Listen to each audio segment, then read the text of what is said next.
All right, let us say hello once again to one of the rising stars of Bare Knuckle Fighting Championship. We should be discussing the results of her fight this past Saturday in Montana against Randine Eckholm, which did not happen, as we confirmed on Saturday before the card kicked off. And the follow-up to a breakout start to her BKFC career will have to wait a little while longer. So I wanted to have Killa B on the program to talk all about it. Taylor Starling joins us after a crazy weekend in Billings, Montana. How are you?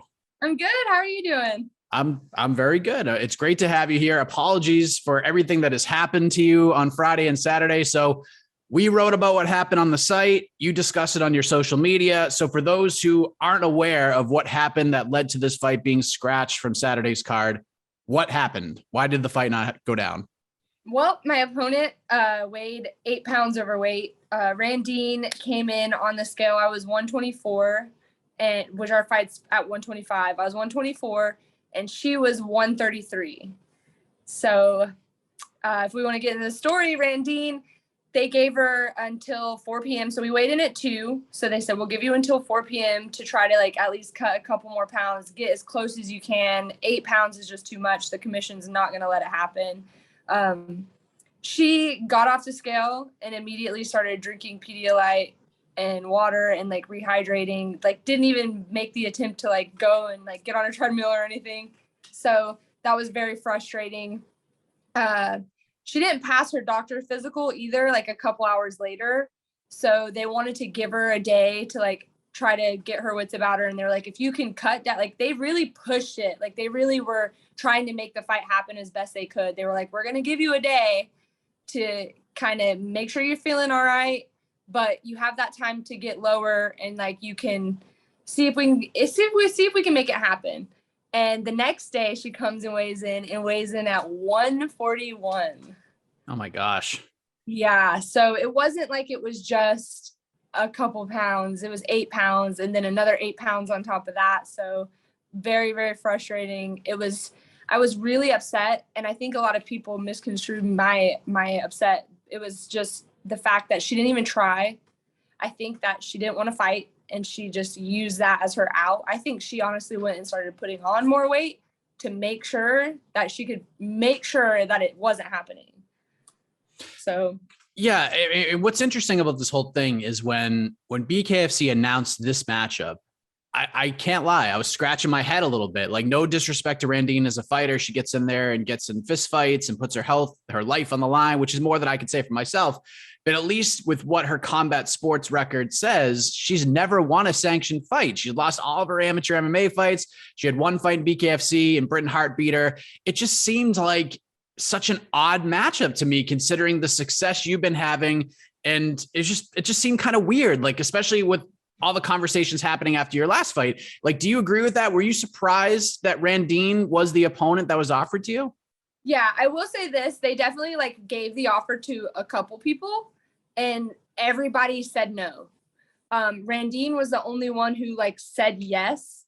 And so for me, I was wow, so she really thinks she can beat me and she's tough. I had a lot of respect for her because I was she's taking this fight and she's going to fight me. And I've watched her fight with Britain and I was man, she hung 4 rounds and, I'm 2-0 in bare knuckle and with really hard hitting wins under my belt. But at the same time, my MMA record is not that great. My, there's different things. I have just a very leveled out record and everything else, but right. Bare knuckle, I'm taken by storm. But I thought, man, this girl wants to fight me because she believes she can beat me. And she went with Britain and she's got to be tough. And she signed the dotted line.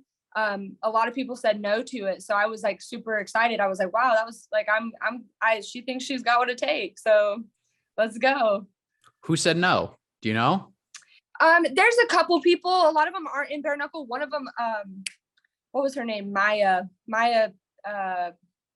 some Hawaiian last name. I can't remember her last name.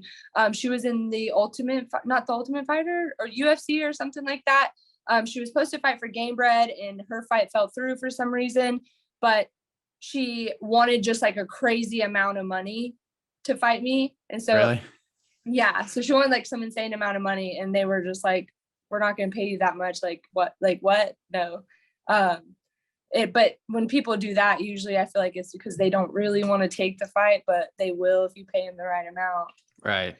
But that and just a couple others, they were like, man, it's kind of hard to find you like someone right now other than like, because if you don't want to put me and all of the top, you don't want to put all of us top women together right off the jump. They're trying to put together a tournament, but they want everyone to have game opponents, like good opponents, and they just couldn't find one. And Randine was the one who said yes. So I know, like, from just going off your social media, like you wanted to try to keep this fight. Obviously, you even, is it true you try to like put on some weight to like try to get the weight discrepancy down to, I guess, a clearable number for the commission, but they weren't having it? I weighed 124 on the day of weigh-ins, and the next day when we reweighed, I was 136.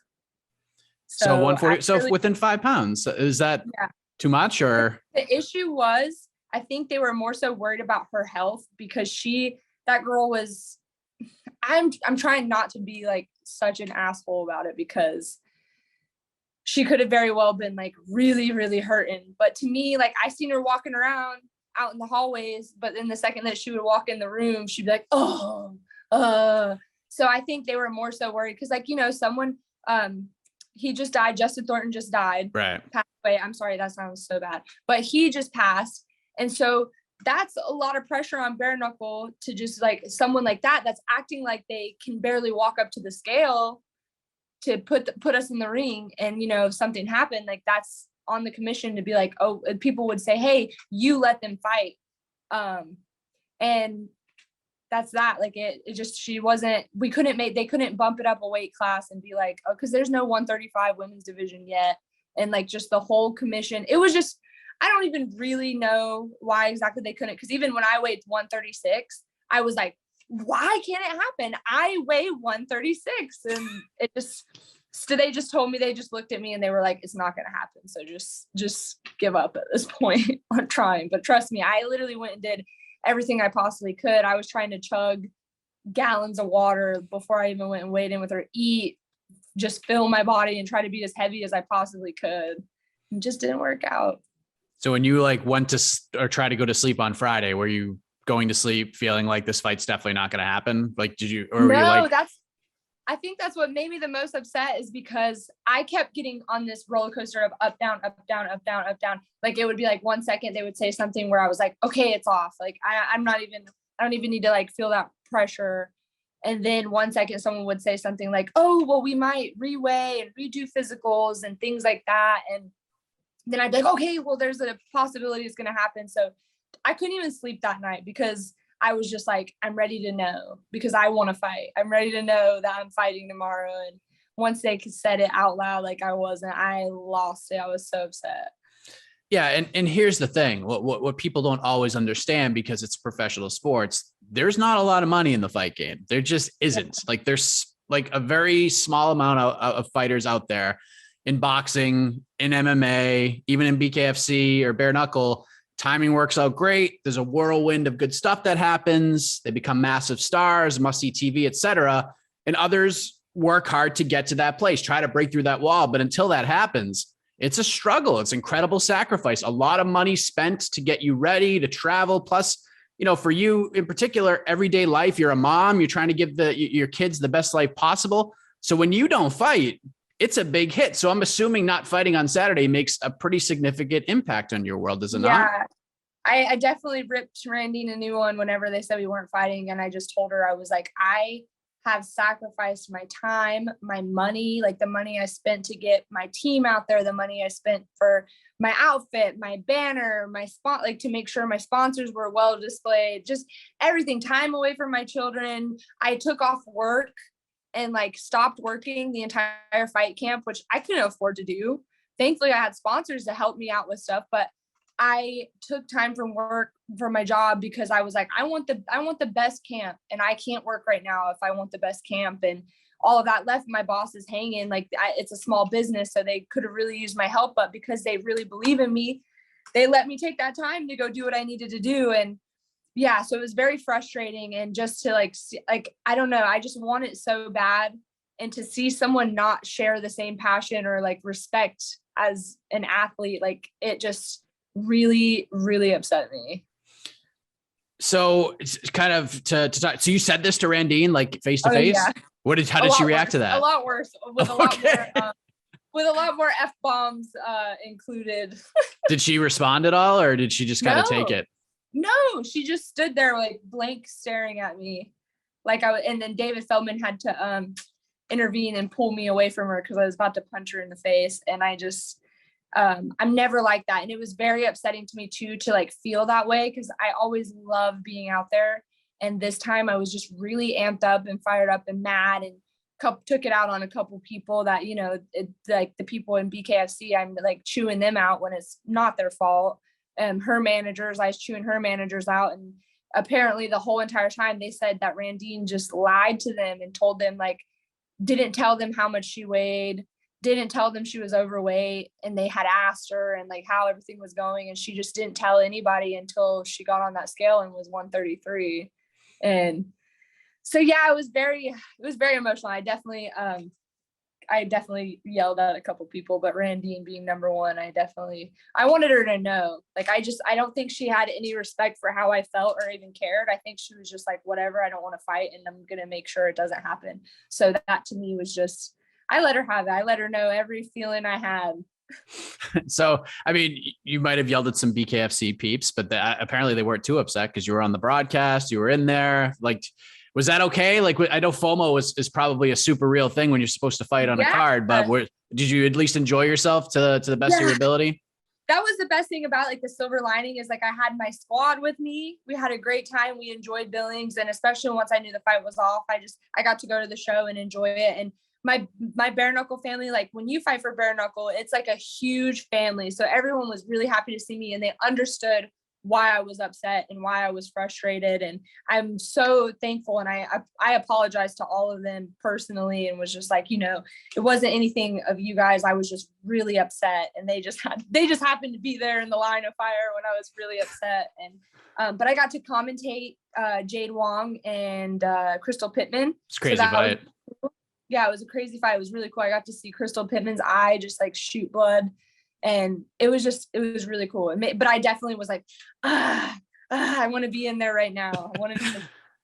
So, I mean, you did your job. You made weight. You got on the scale. You were under the 125-pound limit. And I'm not sure how this all works in the bare knuckle world, but most of the time in MMA, if you make weight, you get show money or half your purse. And then if you win, you get the other half. Did they take care of you? Did you at least get some money for doing your job and making weight like a professional?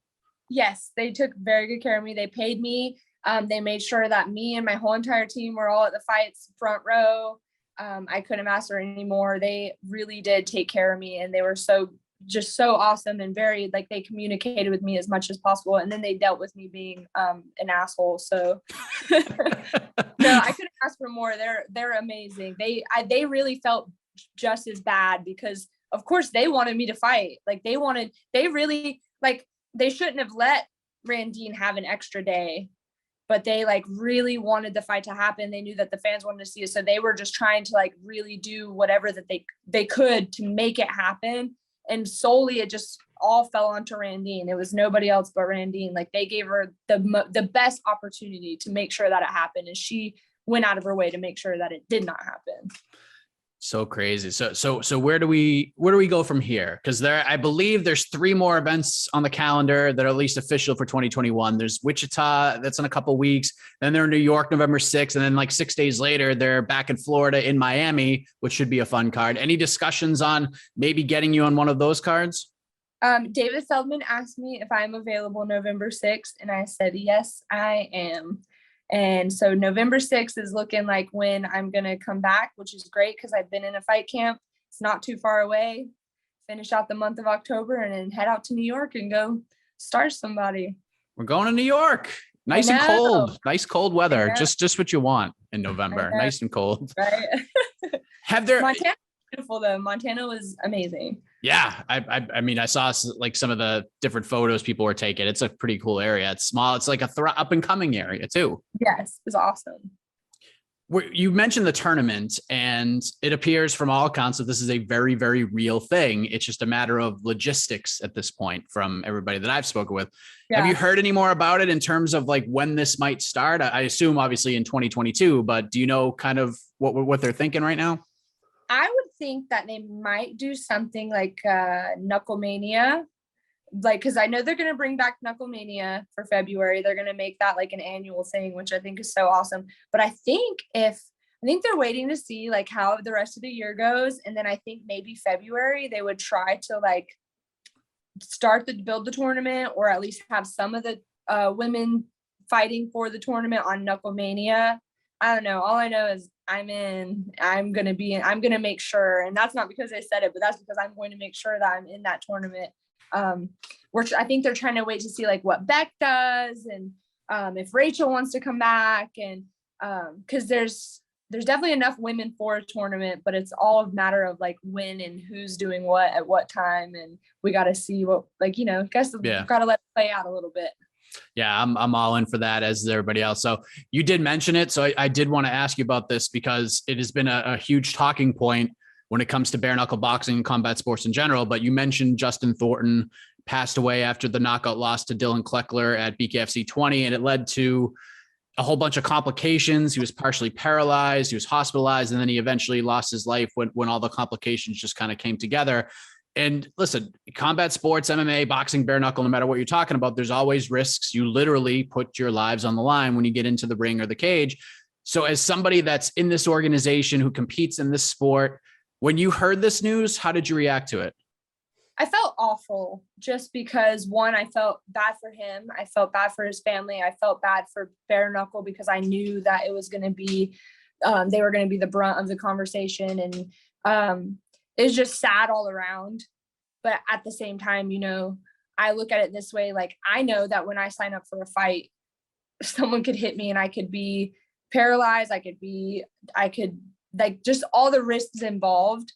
And a lot of people talk about the mismatch of like the mismatch making and things like that. But I always tell people, like, well, people sign the contract.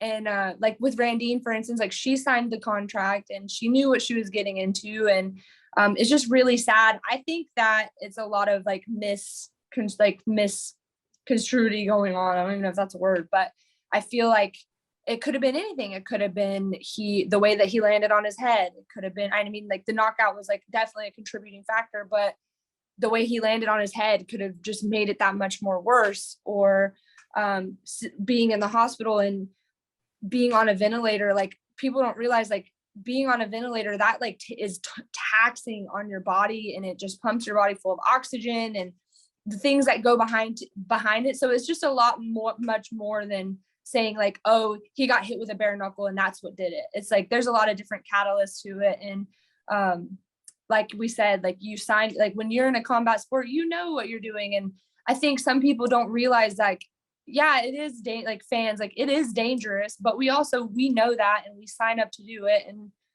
that's like one of the risks that we're willing to take as fighters.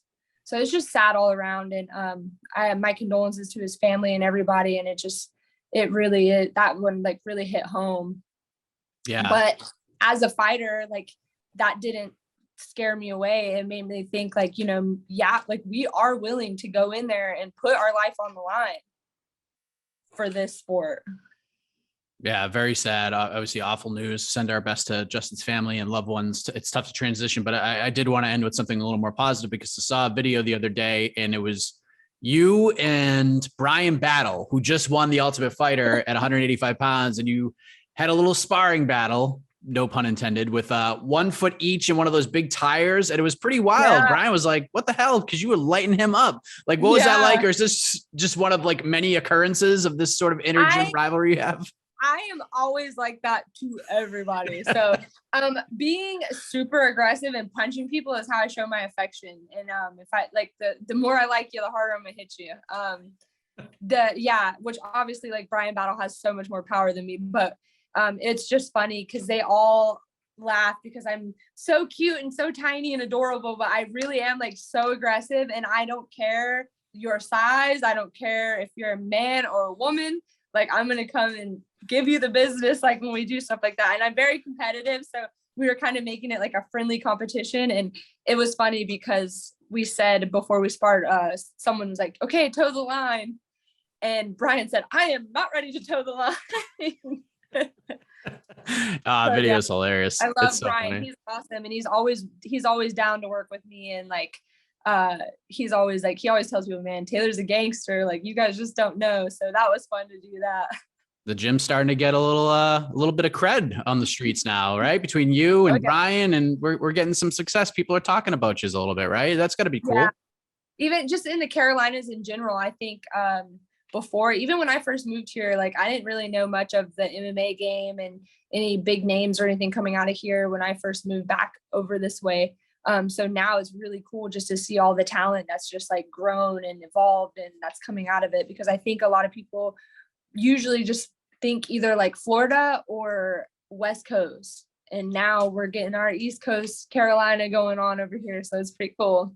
There you go. Well, Taylor, I feel for you. I know you wanted to get in there and do some face punching on Saturday. Unfortunately, it didn't work out, but I think you're handling it as well as you can. You've been professional. You let BKFC have it. You let some people have it, but listen, it's an emotional roller coaster, this fight game. And sometimes things are said in the heat of the moment. And that's sort of what happened to you on Saturday, but appears like cooler heads have prevailed, and November 6th looks like the targeted date for the return of the Killer Bee heading to New York. So Taylor, thank you for the time. I appreciate your candor and talking all about this, and all the best to you in this fight camp. And hopefully we find out your opponent sooner rather than later. Yes. Have a great day. I can't wait to see you guys back in that ring. I'm ready, and it's going to be killer. It's going to be even better than if it was Randine. I can tell you that.